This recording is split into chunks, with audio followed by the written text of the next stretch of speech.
కలియుగ వైకుంఠ వరదుడు శ్రీ వెంకటేశ్వర విభుడు అనేక దివ్యక్షేత్రాల్లో అనేక దివ్య నామాలతో స్వామి వెలిశాడు. ఇటీవల తెలంగాణ నేలపై ఇలా వైకుంఠంగా తెలంగాణ తిరుమలగా భక్తుల ఆదరణకు నోచుకుంటుంది భువనగిరి వైకుంఠపురి స్వర్ణగిరి శ్రీ వెంకటేశ్వర స్వామి వారి దివ్యధామం. ఇక్కడ స్వామి సాక్షాత్తు తిరుమల వెంకన్న స్వామిలా కొలువుతీరి ఉంటాడు. అన్ని క్షేత్రాల్లోనూ శంఖుచక్రధారి అయి శ్రీమన్నారాయణ స్వరూపంలో కనిపించే స్వామి స్వర్ణగిరిలో ఆలయ సముదాయమంతా తిరుమల వైభవాన్ని తలపిస్తుంది. శ్రీవారి మంగళకర రూపాన్ని తిలకిస్తే అవ్యక్తమైన ఆధ్యాత్మిక ఆనందం కలిగి మనసుకు పరమశాంతి కలుగుతుంది. ఇది ఎవరికి వారు అనుభవించాల్సిందే తప్ప మాటలతో వర్ణించలేని అనుభవం. యాదాద్రి తిరుమలగా ప్రసిద్ధి చెందిన స్వర్ణగిరి శ్రీ వెంకటేశ్వర స్వామి వారి ఆలయ దివ్య వైభవ ప్రాభవాలను నేటి తీర్థయాత్రలో నేత్రపర్వంగా తిలకించి ధరిద్దాం.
దైవీక సౌరభంతో అందమైన వాస్తుశిల్పంతో ప్రశాంతమైన వాతావరణంలో స్వర్ణగిరి ఆలయం జీవాత్మలకు ఆధ్యాత్మిక పురోగమనాన్ని అందిస్తుంది.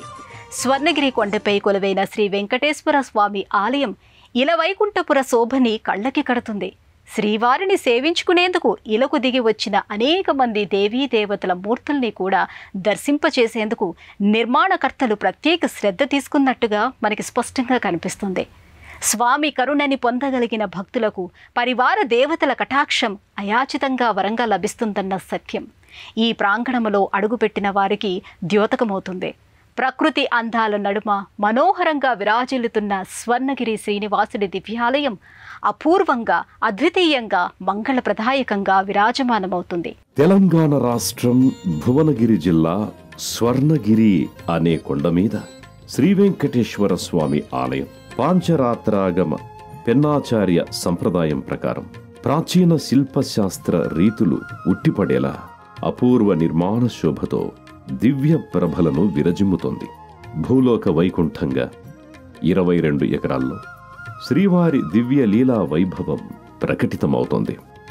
యాదాద్రి తిరుమల దేవస్థానం పేరుతో అపురూపంగా రూపుదిద్దుకుంది ఈ క్షేత్రం.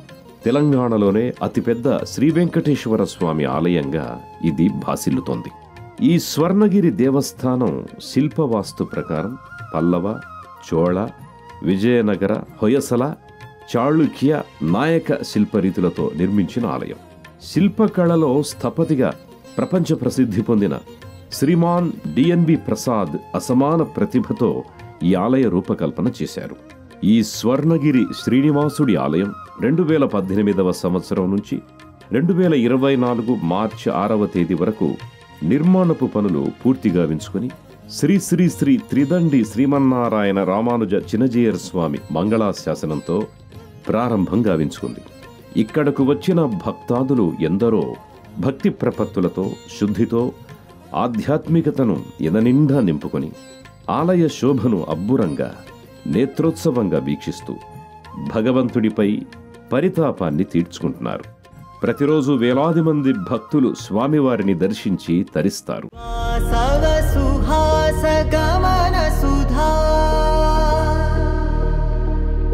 ద్వారవతి కిరణార్భటి వసుధా అశోక విహిత కృపానానృతా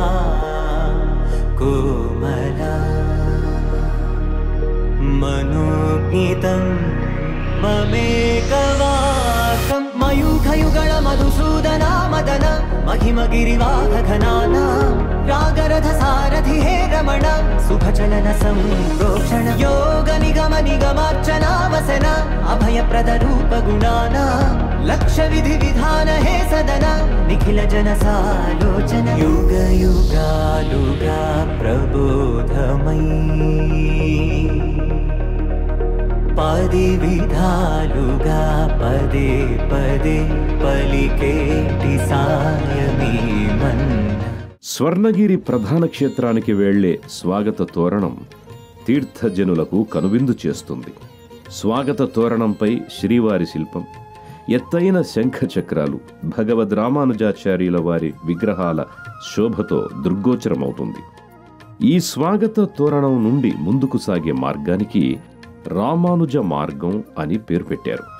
ఈ మార్గంలో ముందుకు వెళితే బ్రహ్మరథం దృశ్యమానం అవుతుంది. స్వర్ణగిరీశుడిని దర్శించడానికి వచ్చే భక్తులకు స్వాగతం పలుకుతున్నట్టుగా ఇక్కడి బ్రహ్మరథ నిర్మాణం గోచరిస్తుంది. స్వర్ణగిరి మొదటి మెట్టు వద్దనే శ్రీవారి పాదాలను ప్రతిష్ఠించారు. బ్రహ్మ కడిగిన ఆ దివ్య పాదార విందాలను చూస్తూ యాత్రికులు, సందర్శకులు ఆధ్యాత్మికానందాన్ని పొందుతారు. బ్రహ్మ కడిగిన పాదము, బ్రహ్మ కడిగిన పాదము, బ్రహ్మ కడిగిన పాదము, బ్రహ్మము తానే నీ పాదము, బ్రహ్మ కడిగిన పాదము, బ్రహ్మము తానే నీ పాదము, బ్రహ్మ కడిగిన పాదము. శ్రీవారి పాద దర్శనానంతరం కనిపించే మెట్లదారికి వైకుంఠ మార్గం అని నామకరణం చేశారు.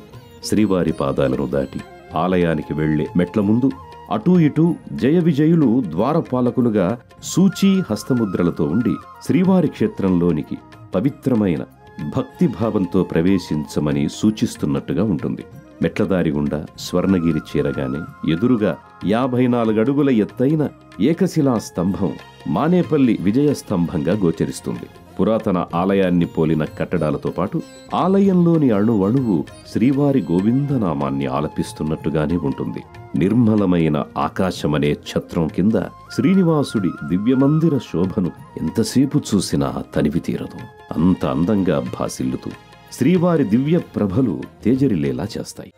కుండలలో నెలకొన్న కోనేటి రాయుడు వాడు, కుండలంత వరములు గూపిడు వాడు, కుండలలో నెలకొన్న కోనేటి రాయుడు వాడు, కుండలంత వరములు గూపిడు వాడు, కుండలలో నెలకొన్న కోనేటి రాయుడు వాడు.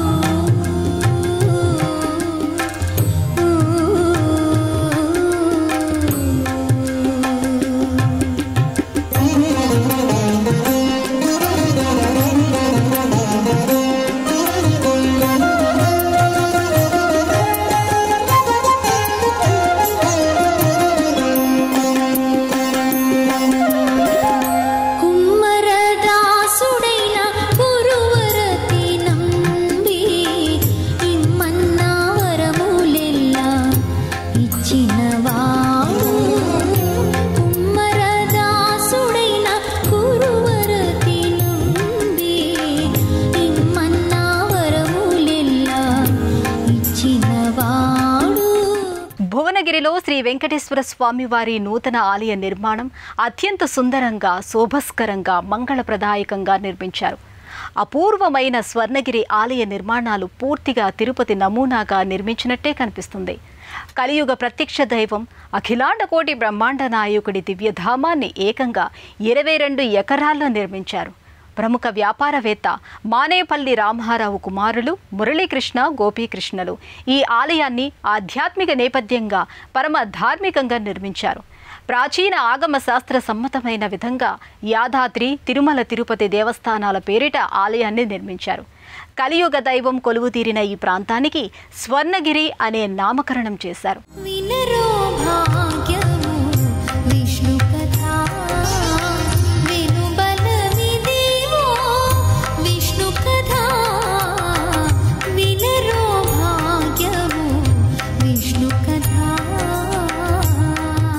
ప్రధానాలయ ప్రాంగణంలోకి ప్రవేశించే తూర్పు గోపురం ఇక్కడే కానవస్తుంది. ఈ గోపురం నుంచే భక్తులు ఆలయ లోగిలిలోకి ప్రవేశిస్తారు. తూర్పు రాజగోపురం పక్కనే శ్రీ మహావిష్ణువుకి సర్వసైన్యాధ్యక్షుడు అయిన విశ్వక్సేనుడి మందిరం నెలకొని ఉంది. భక్తులు ఈ మూర్తిని కనులారా దర్శించుకుంటారు. తూర్పు రాజగోపురానికి కుడివైపున ఎత్తైన మండపంలో హనుమంతుల వారి నిలువెత్తు విగ్రహం గోచరిస్తుంది. 120 అడుగుల ఎత్తుండే మండపంలోని ఏకశిలారూపుడైన 30 అడుగుల ఆంజనేయ స్వామి వారి దివ్యరూపానికి యాత్రికులు సభక్తికంగా నమస్కరిస్తారు. హనుమ పాదాల కింద ఉన్న పీఠభాగాన్ని హంపిలోని విజయ విఠల ఆలయంలోని రథాన్ని పోలిన విధంగా ఆవిష్కరించారు. హనుమాన్ మండపం వెనుక ఒక నిలువెత్తు స్తూపం, దానిపైన స్వర్ణ గరుడాళ్వార్ స్వామి గోచరిస్తారు. హనుమ మండపానికి పక్కన జయగంట మండపం నెలకొని ఉంది. 1700 కేజీలున్న అతిపెద్దదైన ఈ గంటను మోగిస్తే ఓంకారనాదం ప్రతిధ్వనిస్తుంది. ప్రపంచంలో అతిపెద్ద గంటల్లో ఒకటి అయోధ్యలో ఉండగా రెండవది స్వర్ణగిరిలోని సన్నిధానంలోనిదే అంటారు.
భువనగిరి తెలంగాణ రాష్ట్రంలో చారిత్రక ప్రాధాన్యత కలిగిన గిరిదుర్గం. ఈ నేల పోరాటాలకే కాదు, ఆధ్యాత్మికతకు, సాంస్కృతిక వికాసానికి ప్రతీక. శ్రీవారు కొలువై ఉండే స్వర్ణగిరి అనే ఇల వైకుంఠానికి ఒకే పొడవైన ప్రాకారం ఉంది. దీనికి 4 వైపులా 4 రాజగోపురాలు నిర్మితమై కనువిందు చేస్తున్నాయి. గో అంటే రక్షించేది అని అర్థం, అంటే పురాన్ని రక్షించేది అని అర్థం. పిడుగు వంటి ప్రమాదాల నుంచి రక్షించేది కనుక ఇది గోపురంగా స్థిరపడింది అంటారు. గో అంటే ఆవు, వేదాలు, దేవతలు అనే అర్థం ఉంది. సకల వేద స్వరూప దేవతా నిలయమైన గోపురాలకు నమస్కరించి ఆలయ ప్రాంగణంలోకి ప్రవేశించాలి. 1000 ఏళ్ల క్రితం భువనగిరిని రాజధానిగా చేసుకుని పాలించిన చాళుక్యరాజుల బిరుదులను ఈ 4 రాజగోపురాలకు నామకరణం చేశారు. ఆలయానికి ప్రధానమైన రాజగోపురానికి త్రైలోక్యమల్ల రాజగోపురం అని, దక్షిణ రాజగోపురానికి త్రిభువనమల్ల రాజగోపురం అని, పశ్చిమ రాజగోపురానికి భువనైకమల్ల రాజగోపురం అని, ఉత్తర రాజగోపురానికి రాయ గజకేసరి రాజగోపురం అని నామకరణం చేశారు. భక్తులు తూర్పు రాజగోపురం నుంచి ప్రవేశించి స్వామివారిని దర్శించుకున్నాక ఉత్తర రాజగోపురం నుంచి బయటకొస్తారు. తూర్పు రాజగోపురం నుండి లోపలికి వెళ్లగానే 61 అడుగుల ఎత్తైన ధ్వజస్తంభం, బలిపీఠం కనిపిస్తాయి. విశేష ఉత్సవాల సమయంలో సర్వదేవతలకు ఆహ్వానం పలికేందుకై ఈ ధ్వజస్తంభం మీద గరుడ పటాన్ని ఎగురవేస్తారు. ఇంకొంచెం ముందుకు చూస్తే శ్రీ గరుడాళ్వార్ మందిరం నెలకొని ఉంది. అందులో నిరంతరం శ్రీనివాసుణ్ణి సేవిస్తోన్న శ్రీవారి వాహనమైన శ్రీ గరుడాళ్వార్ కొలువై ఉంటారు.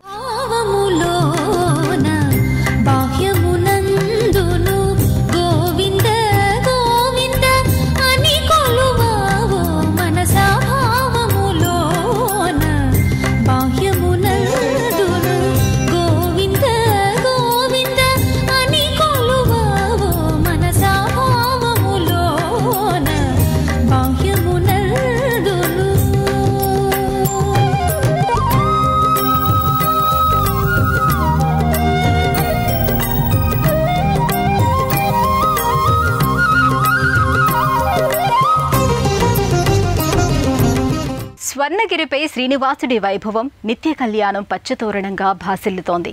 సిరులను కురిపించే చల్లని తల్లికి శ్రీపతిగా పద్మావతి సహితంగా ఈ దివ్య ధరిత్రిపై వేంచేశాడు. ఈ నేల ఏనాడో చేసుకున్న పుణ్యాన్ని ఫలంగా పొంది కలి వైకుంఠ వరదుడైన వెంకటేశ్వరుడు విభుడి పాదాలను తనపై దాల్చే అదృష్టాన్ని నోచుకుంది. భక్తవత్సలుడిగా, వడ్డీకాసులవాడిగా, ఆపద్బాంధవుడిగా స్వర్ణగిరిపై కొలువై భక్తుల ఆర్తిని బాపుతున్నాడు. కలో నామ సంకీర్తనం అన్నట్టు కేవలం నామ సంకీర్తనకే పరవశించి కలియుగంలో భక్తులకు ఇహపర సౌఖ్యాలను ప్రసాదించే శ్రీనివాసుడైన స్వర్ణగిరి వెంకటేశ్వరుడిని త్రికరణ శుద్ధిగా దర్శించుకుందాం రండి. శ్రీవారి అంతరంగ దేవేరి అలమేలు మంగతాయారు శ్రీ పద్మావతి అమ్మవారి సన్నిధి ఇక్కడే ఉన్నాయి. ఇక్కడ కొలువైన ఈ జగన్మాతలను నేత్రపర్వంగా దర్శించుకుని భక్తులు ముందుకు సాగితే ప్రధాన ఆలయ గర్భగుడిపై 5 అంతస్తుల విమాన గోపురం గోచరిస్తుంది. దేశవ్యాప్తంగా ఉన్న 108 దివ్య దేశాల్లోని మట్టిని తెచ్చి, నీటిని తెచ్చి గుడి గర్భాలయం కింద ఉంచి దానిపైన స్వామివారి విగ్రహాన్ని ప్రతిష్ఠించారని ప్రతీతి. అలాగే గోపురం పైన విమాన వెంకటేశ్వర స్వామివారిని సైతం దర్శించుకోవచ్చు. తిరుమల తిరుపతి తరహాలోనే గర్భాలయం నిర్మితమైంది. ఇక్కడ దర్శనమిచ్చే శ్రీవారిని చూస్తుంటే సాక్షాత్తు తిరుమల శ్రీనివాసుణ్ణి చూస్తున్న దివ్యానుభూతి కలుగుతుంది. గర్భగృహం లోపల 12 అడుగుల ఎత్తైన శ్రీ వెంకటేశ్వరుడి దివ్యమంగళ విగ్రహం అభయ వరదహస్తాలతో భక్తానుగ్రహ ప్రదాయకంగా కొలువుదీరి ఉన్నాడు. ఆపదముక్కులవాడు, వడ్డీకాసులవాడు శ్రీనివాసుడు, 7 కొండలవాడు, 7 లోకాలను ఏలేటివాడు, సిరులిచ్చే శ్రీలక్ష్మికి శ్రీపతి, ఊర్ధ్వపుండ్ర ముఖమండలంతో సమ్మోహన భరితంగా దర్శనమిస్తున్నాడు. సర్వాలంకార భూషితంగా గోచరించే శ్రీవారిని ఎంతసేపు వీక్షించినా ఇంకా ఇంకా చూడాలి అనే స్వామివారి సౌందర్యం భక్తకోటిని అక్కడక్కడే తచ్చాడేలా చేస్తుంది.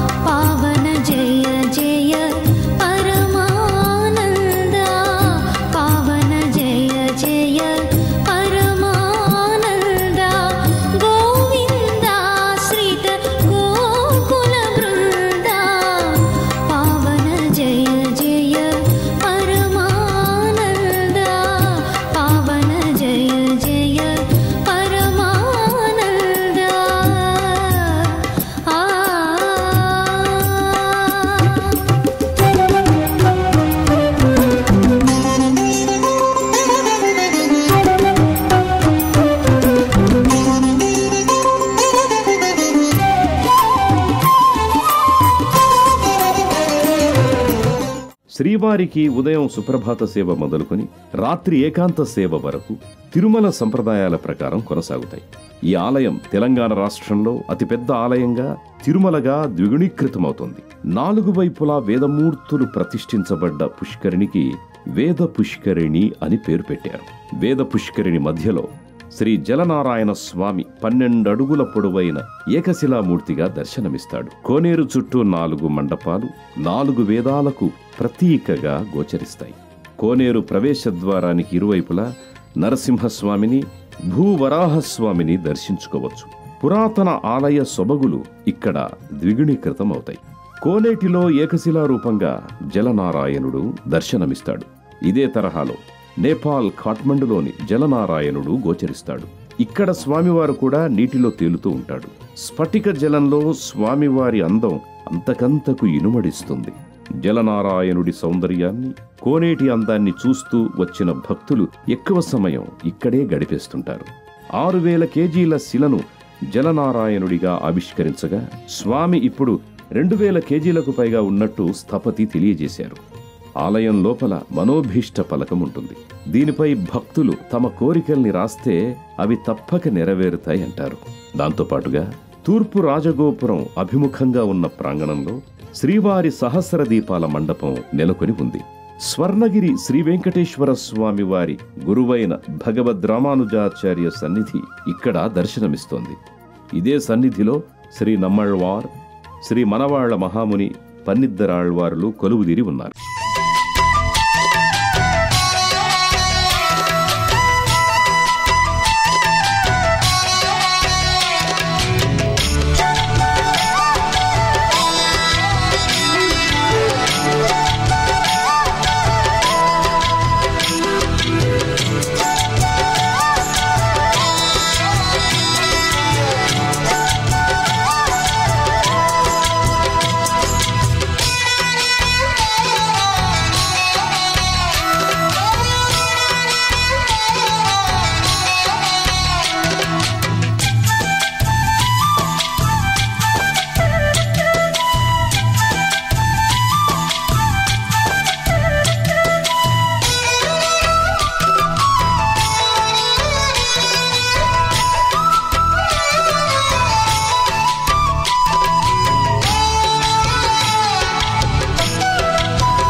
ఆలయానికి వెనుక వైపు శ్రీవారి నిత్య కళ్యాణ నిర్వహణ కోసం ఆకాశ హర్మ్యాన్ని అత్యద్భుతంగా నిర్మించారు. ఏకంగా 1200 మంది భక్తులు స్వామివారి కళ్యాణం వీక్షించేందుకు వీలుగా కళ్యాణ భవనాన్ని నిర్మించారు. కళ్యాణ వేదిక కింది భాగాన అన్నప్రసాద వితరణశాల ఉంది. భోజనశాలలో కూడా ఒకేసారి 1200 మంది భోజనం చేసేందుకు వీలుగా సదుపాయాలు కల్పించారు. పగటిపూట కంటే రాత్రిపూట స్వర్ణగిరి ప్రదేశంలో స్వర్గంలో ఉన్నట్టే ఉంటుంది. విద్యుత్ దీపకాంతులతో అద్భుతమైన వాస్తు శిల్పాలతో ఈ ఆలయం ప్రాచీన యుగంలో కట్టినట్టుగానే ఉంటుంది.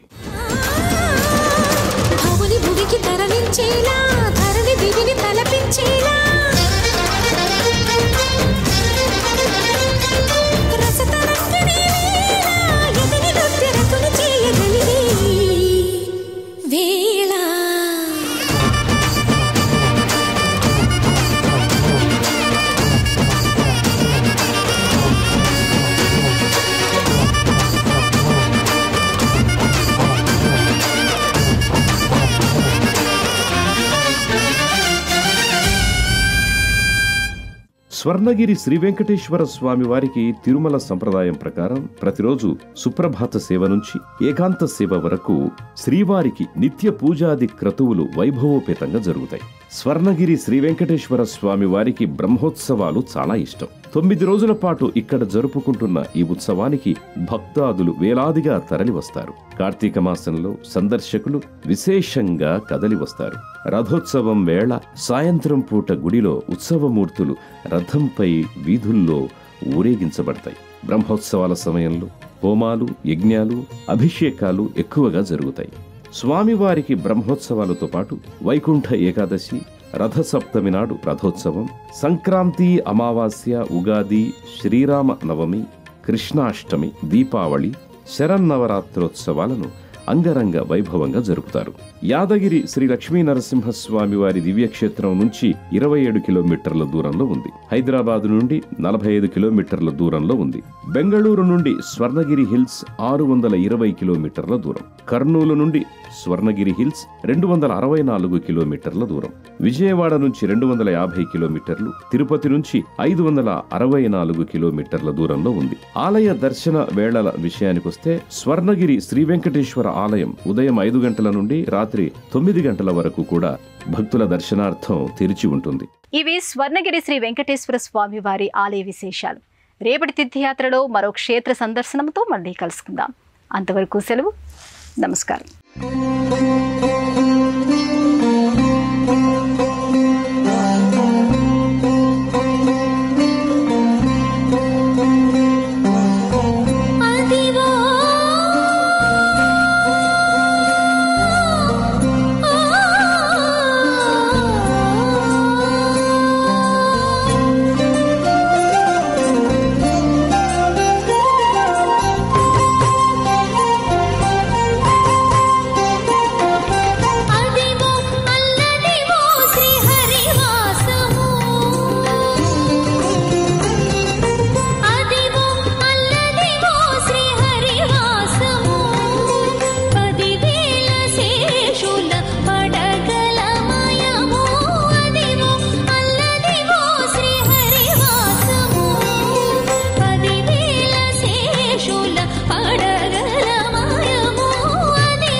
తిరిగి చూడాలనుకుంటే www.youtube.com/@ETV Life Spiritual లో చూడవచ్చు.